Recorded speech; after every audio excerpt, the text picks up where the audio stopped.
महाराष्ट्रात 288 विधानसभेच्या जागेसाठी मोठ प्रचाराची रणधुमारी सुरू झाली असून प्रचाराचा धुराळा उडताना दिसून येत आहेत. प्रत्येक पक्षाचे नेते, नातेवाईक असे प्रचाराच्या रणांगणात उतरले आहेत आणि हिंगोली विधानसभेमध्ये सप्तरंगी निवडणुकीची चुरशीची लढत होत आहे.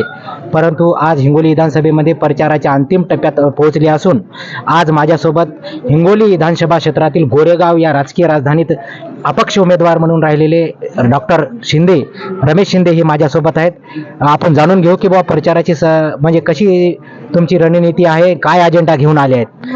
या ठिकाणी महाराष्ट्रात 288 उमेदवार आहेत. पण मला वाटतं माझा हा आगळा प्रचार आहे. खरी निवडणूक पूर्ण जनतेने हातात घेतलेली आणि या ठिकाणी पहिला जनता माझ्या प्रचार उरले. या ठिकाणी प्रत्येक माणूस बोलतो मी स्वतःच आमदार आहे असं मी या ठिकाणी प्रचार करत आहे. तो पहिला असेल मला वाटतं हा इतिहासात त्याची गणना होईल. कारण ज्या ठिकाणी मी सकाळी 7 वाजता दौऱ्याला निघतो त्या ठिकाणी मी कुणाला निमंत्रण देत नाही, आमंत्रण देत नाही.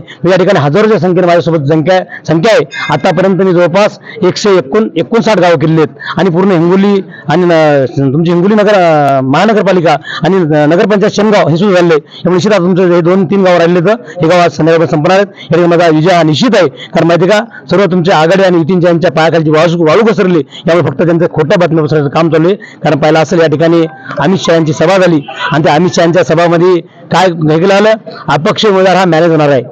अहो रमेश शिंदे हा रक्ताचा पाणी करणारा शेतकऱ्याच्या रस्त्यावर उतरणारा माणूस आहे. त्यांनी आतापर्यंत किती 10 आंदोलन केले, आतापर्यंत प्रत्येक ऑफिसवर उपोषणाला बसला आणि हा मॅनेज येतो का?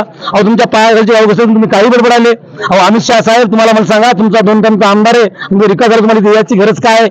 या निश्चितच यांना फक्त यांना खोटं बोलण्याची सवय लागली आहे आणि खोटं बोलून रडण्याची सवय लागली. ही बेमान जनता पार्टी या एखाद्या कमळाचं फुल असेल या ठिकाणच्या शेतकऱ्याच्या राऊंड फरवणार आहेत आणि तुम्हाला सांगतो पूर्ण नेस्ता नाबूद करणार आहेत. त्यामुळे निश्चित माझा विजय निश्चित आहे.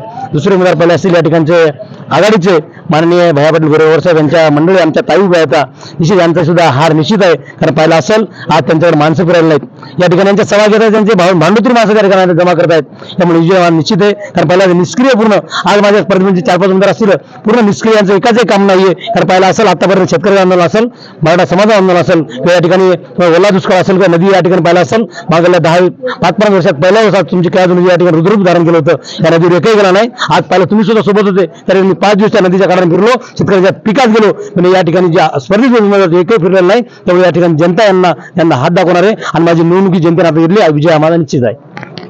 डॉक्टर रमेश शिंदे म्हणतात हा माझा विजय निश्चित आहे. काय अजेंडा राहिले याच्यापुढे निवडून आले? याच्यापुढे माझा पहिला अजेंडा राहील. माझं पहिलं या ठिकाणी सांगतो, मराठा समाजाला आरक्षण सर्व कुठलाही समाज असो, ज्या समाजाचं आरक्षण आहे ते समाज माझ्याकडे आला त्याचं आरक्षण या ठिकाणी पूर्ण सभागृह त्या ठिकाणी बंद पाडण्याचं काम करीन, आरक्षण मिळण्याचं काम करीन. दुसरा विषय असा माझ्या शेतकऱ्यांना या ठिकाणी मुबलक प्रमाणात दिवसा लाईट देण्याचं काम करीन. कुठली जीर्ण राहणार नाही, डेपो कुठला राहणार नाही, त्याचा तात्काळ पूर्ण विजेचे काम होतील.